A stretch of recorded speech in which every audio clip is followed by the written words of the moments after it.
Assalamualaikum warahmatullahi wabarakatuh. Kembali lagi di channel Biologi Education. Nah, biasanya Mimin kan bahas soal biologi yang ada di buku-buku kalian. Nah, untuk kali ini karena sedang libur, jadi Mimin mau buat sesuatu yang nantinya ada manfaatnya tentu saja. Nah, kali ini kita akan membuat VCO. Apa sih VCO? VCO itu Virgin Coconut Oil atau kita biasa menyebut minyak kelapa. Lalu apa bedanya dengan minyak kelapa yang dibuat oleh orang-orang dulu atau nenek kita? Nah, kalau minyak kelapa yang dibuat sebelumnya itu biasanya menggunakan suhu yang tinggi sehingga justru akan menyebabkan kolesterol jika dikonsumsi.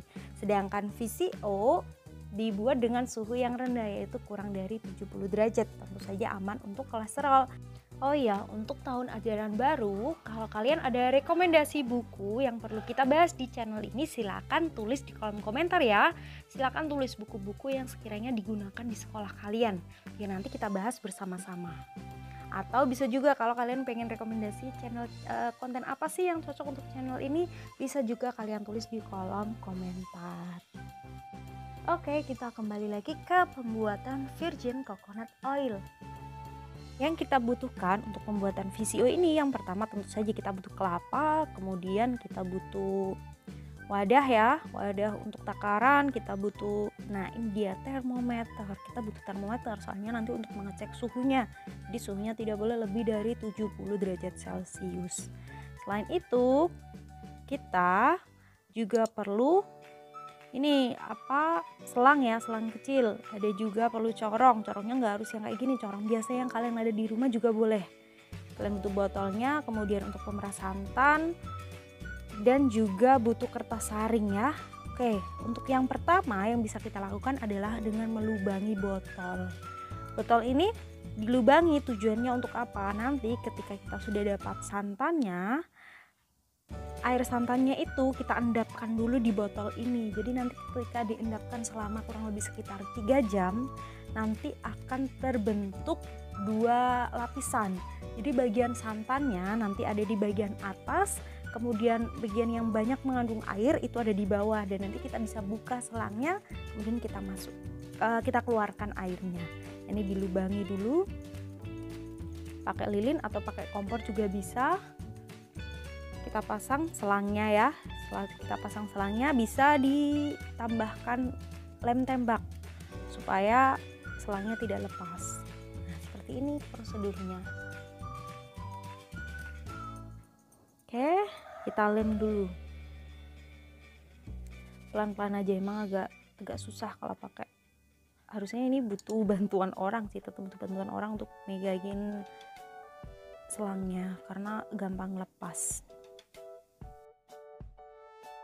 Kalau botolnya sudah siap, kita bisa peras kelapanya dan kita ambil santannya.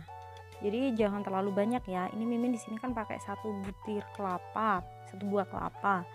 Itu pakai air sekitar 1 liter atau 1000 ml. Jadi satu wadah itu, wadah ukur itu kan isinya 500 ml. Mimin pakai 2 kali ya. Oke, kita peras sampai menghasilkan santan yang kental, kualitasnya yang bagus, karena nanti semakin kuat perasannya akan menghasilkan minyak lebih banyak. Oh ya, kalian nggak harus ikutin cara Mimin pakai sarung tangan plastik ini ya, memang agak ribet. Kalian bisa cuci tangan yang bersih, langsung pakai tangan biasa, pakai tanpa sarung tangan juga bisa peras santannya ya, supaya lebih maksimal.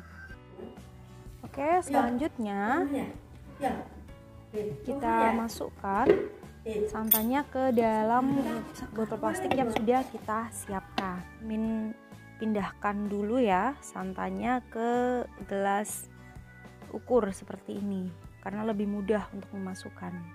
Atau kalau kalian masih merasa kesulitan, bisa juga kalau nggak punya gelas ukur kayak gini, bisa pakai corong, pakai gelas biasa kemudian dikasih corongnya. Jadi tidak tumpah-tumpah, ini aja masih banyak yang tumpah sebenarnya karena memang sulit ya pakai botol yang mulutnya kan lebih kecil botolnya. Kalau sudah, kita biarkan selama kurang lebih 3 jam.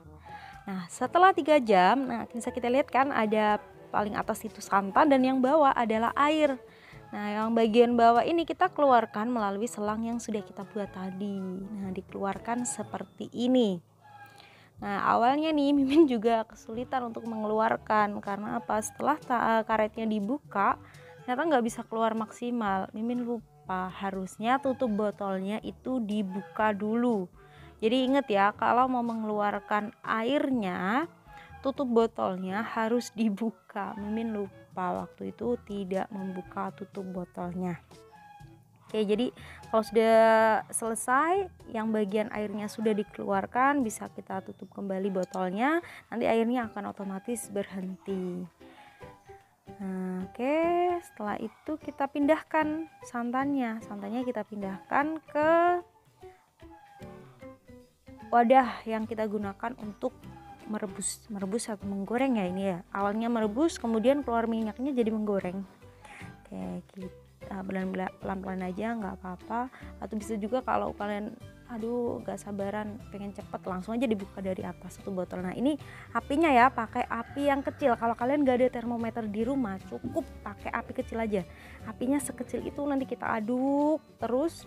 Gak harus kalian berjam-jam ngaduk, bisa ditinggal sebentar, semenit 2 menit ditinggal bentar. Nah, ini Mimin cek ya suhunya tidak boleh lebih dari 70 derajat. Nah, kita aduk, jangan sampai ditinggalkan. Dan memang suhu 70 derajat bisa nggak sih mendidih?